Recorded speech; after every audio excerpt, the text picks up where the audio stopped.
السلام عليكم. بسم الله الرحمن الرحيم والصلاة والسلام على سيدنا محمد صلى الله عليه وسلم.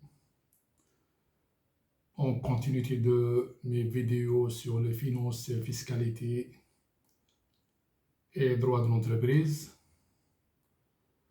aujourd'hui j'aimerais bien répondre à une préoccupation posée par mes amis, chefs d'entreprise et des dirigeants de sociétés de personnes et sociétés de capitaux, ainsi que des amis techniciens qui travaillent au niveau des entreprises industrielles et sont intéressés par comprendre le fonctionnement des finances au niveau des entreprises. Donc, toute entreprise est structurée par des structures techniques, administratives et financières. Et ça, c'est la base de toute entreprise, que ce soit PME, PME ou bien une entreprise de grande envergure. La finance est au cœur du système d'information et c'est la préoccupation majeure de tout un investisseur ou chef d'entreprise. D'ailleurs, l'entreprise est créée pour dégager des bénéfices, réaliser des résultats et avoir une rentabilité pour pouvoir fonctionner et durer dans le temps. Et la vie de l'entreprise se réalise dans un cadre essentiellement financier. Mes chers amis non financiers qui cherchent à apprendre les finances, on va aller tout doucement, vidéo par vidéo, et on va aborder tous les sujets qui vous préoccupent. Aujourd'hui, j'aimerais bien qu'on commence par un petit sujet qui concerne le financement d'entreprise ou bien le financement d'exploitation. Comme vous le savez, l'entreprise, que ce soit de production industrielle ou bien commerciale ou bien prestation de service, il faut avoir un fonds de roulement pour faire fonctionner l'exploitation.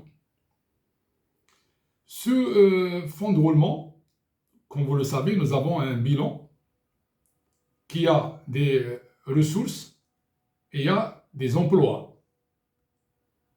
Nous avons sur la gauche, ou bien sur la droite, nous avons les passifs.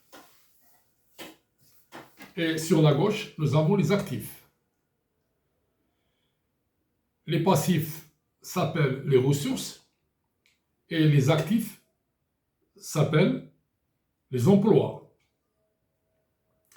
Donc, pour dégager un fonds de roulement, qu'est-ce qu'on fait? On totalise les capitaux propres plus les dettes à long terme, c'est le haut du bilan, et on soustrait les immobilisations ou bien les investissements. Il reste un montant. Ce montant, c'est le fonds qu'on va gérer pour fonctionner l'exploitation. Donc ça, c'est le fonds de roulement. Pourquoi on dit un roulement? Parce que ça roule. On achète, on produit, on vend, on encaisse, on achète, on produit, on vend, on encaisse. Et pour l'entreprise de vente, achète et vente. Donc, suite à cette vente, on récupère de l'argent et on l'injecte dans l'exploitation. Maintenant, on a créé l'entreprise et nous avons dégagé un excédent d'argent, ce qu'on appelle fonds de roulement. On a commencé l'exploitation le premier mois, on a acheté des matières premières pour l'entreprise industrielle ou bien marchandises pour l'entreprise commerciale. On vend la marchandise et on réalise un chiffre d'affaires. Et pour l'entreprise industrielle, qu'est-ce qu'on fait? On fait la production. Donc, on puise du stock, on produit des produits finis, on les vend et on récupère de l'argent suite à la vente auprès de nos clients. Alors, donc, nous avons un stock, nous avons des créances envers des clients et nous avons de l'autre côté les fournisseurs qui nous approvisionnent de la matière première. Au fil du temps, ou bien le roulement de l'activité, fait que l'entreprise a besoin d'un financement d'achat de matières premières pour les faire fabriquer et les vendre. Qu'est-ce qu'on fait? On fait le total de la matière première, ou bien les stocks, plus les créances à recouvrer sur le client, moins les dettes fournisseurs. On dégage un montant. Ce montant, on appelle le besoin fonds de roulement. Ce besoin de fonds de roulement, c'est la somme dont l'entreprise a besoin pour gérer quotidiennement son activité. C'est ça l'écart. Cet écart qui est nécessaire pour faire fonctionner notre trésorerie quotidienne. Par exemple, nous avons des stocks de 1 500 000 de dinars. Nous avons 1 million de créances et nous avons des dettes de 900 000. Le total des actifs circulants, les créances et les stocks, c'est 1 500 000 plus 1 million, ça fait 2 500 000. On soustrait les 900 000, il nous reste 1 600 000. 1 600 000, c'est le montant qu'on a besoin pour acheter matières premières, produire et vendre. Donc c'est ça le besoin en fonds de roulement. Donc au départ, on avait un fonds de roulement et par la suite, suite à l'exploitation, nous avons un besoin de fonds de roulement. Et ce besoin de fonds de roulement, comme vous le savez, c'est le décalage entre ce que nous avons fabriqué ou bien produit plutôt, vendre et les décaissements des factures de nos fournisseurs concernant les achats de matières premières. Donc le fonds de roulement, c'est un décalage entre encaissement et décaissement. Attention de ne pas tomber dans des tensions de trésorerie. Et c'est ça le problème qui a poussé les gens à m'interpeller pour leur expliquer ce syndrome.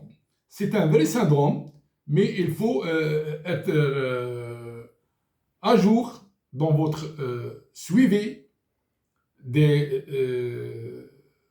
mécanismes de production, de vente et de trésorerie, suivi de recouvrement des créances et le paiement des dettes. Et par cette méthode de prudence, on peut gérer et sortir du problème ou bien du risque. Donc, la tension de trésorerie, c'est la préoccupation de tout dirigeant d'entreprise ou bien chef d'entreprise, sinon un gérant d'entreprise. Et c'est très difficile quand on a une tension de trésorerie ou bien une rupture de trésorerie. Parfois, ces entreprises arrivent à une rupture. Comment régler ce problème et comment optimiser notre trésorerie? C'est très facile. La base, vous la connaissez, mais le mécanisme diffère d'une personne à l'autre. Donc, qu'est-ce qu'on fait premièrement? Pour avoir une trésorerie immédiate, prête pour financer notre exploitation. Premièrement, on doit accélérer le recouvrement des créances. la vente à cash et les ventes à terme, on accélère le recouvrement. On donne des marchandises ou bien des produits finis vendus à un client pour un paiement de 20 jours. On essaie de reculer un petit peu et on recouvre nos créances à 15 jours, voire 10 jours. Mais en contrepartie, on essaie de négocier avec nos fournisseurs pour décaler et retarder le paiement de leurs factures. 20 jours, un mois. Un mois, c'est raisonnable pour paiement de dette. Donc, premièrement, on répète, accélérer les recouvrements de créances et retarder au maximum le paiement des dettes. Donc, on accélère les encaissements et on retarde les décaissements, sans créer un problème avec nos fournisseurs, bien sûr. On ne va pas être exigeant au point où on va arriver à des ruptures de relations commerciales avec nos fournisseurs. Et aussi pour les clients, on ne doit pas être vraiment exigeant, trop exigeant, mais la médiation, c'est toujours bon pour régler nos affaires et faire travailler notre activité. Il y a un autre problème, les stocks. Attention aux rotations de stock. Si vous avez une entreprise de vente, il faut acheter juste la quantité qui convient à votre commercialisation journalière ou bien hebdomadaire pour ne pas tomber à mobiliser de la trésorerie. Et pour l'entreprise de fabrication, attention, qu'est-ce qu'on fait? Normalement, on achète juste pour faire marcher notre activité. Le stock qu'il faut de matières premières pour produire.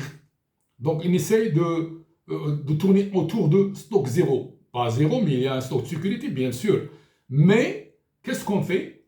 Au ralenti, on achète juste ce qu'il faut pour ne pas mobiliser de l'argent, vendre rapidement et faire tourner la ronde. Mais parfois, on tombe dans des circonstances qui nous fatiguent, qui nous font penser comment financer. Par exemple, j'ai une commande très importante et j'ai un stock limité. Qu'est-ce que je vais faire? Je négocie avec les fournisseurs pour nous alimenter ou bien nous approvisionner. Mais parfois, c'est difficile. Qu'est-ce qu'on fait? On va recourir à la banque.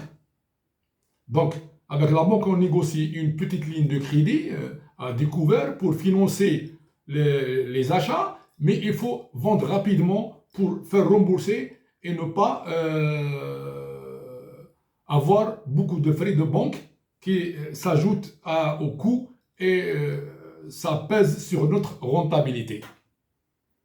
Donc, il y a des méthodes qui sont utilisées justement au niveau de Toyota au Japon.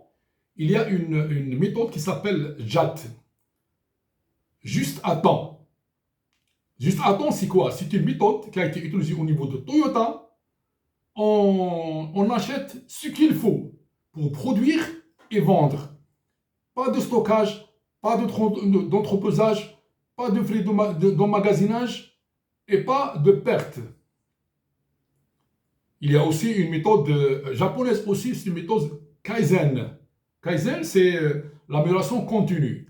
Et cette amélioration continue provient d'une collaboration de tout le personnel. Même le gardien de nuit, on l'implique et on essaie de soustraire de lui plutôt, ses idées. Vous êtes dans l'entreprise, qu'est-ce que vous nous proposez pour améliorer la situation de l'entreprise et dégager des bénéfices et réaliser des performances et améliorer notre rentabilité. Donc, mes amis, c'est facile. Mais maintenant, il y a beaucoup de mécanismes. Il y a le reporting journalier qui aide beaucoup. Il faut automatiser votre trésorerie. La caisse, le compte en banque, les chèques, les billets à ordre ou bien la lettre de change. Il faut faire un mécanisme automatique pour suivre de près votre trésorerie. Et maintenant, avec cette méthode, vous allez arriver à gérer votre besoin en fonds de roulement et arriver à le maîtriser. Aussi, il y a un autre conseil, il faut faire un budget. L'entreprise ne peut pas fonctionner sans budget. Il faut budgétiser votre trésorerie, il faut budgétiser votre production, il faut budgétiser vos achats. Tout doit être budgétisé avant. On arrête un budget au début de l'année et comme ça, on soit à l'aise. Parce que avec ce budget, qu'est-ce qu'on a fait? On a reculé en arrière et on a fait un bilan de 3 ou bien 4 ans ou bien 5 ans et on a contrôlé l'évolution de notre activité et on a arrêté. Nous avons consommé tant, nous avons acheté tant par année et par mois ou bien par période et on arrive à arrêter des quantités et arrêter des chiffres qui est de l'argent. Et bien sûr, avec ce budget, on a une vision, nous avons un tableau de bord et ça, ce tableau de bord, on peut le mensualiser ou bien par semaine et comme ça, on peut maîtriser. Il y a des gens aussi dans certains secteurs saisonniers. C'est un plan de campagne et surtout dans le domaine de l'agriculture. Il y a des produits agricoles saisonniers et il faut gérer tout ça avant pour dégager un fonds de roulement nécessaire et savoir gérer le besoin en fonds de roulement au moment opportun. Si vous avez des réponses, des questions à poser pour ce sujet, n'hésitez pas à me contacter plutôt et au revoir. Salam alaikum.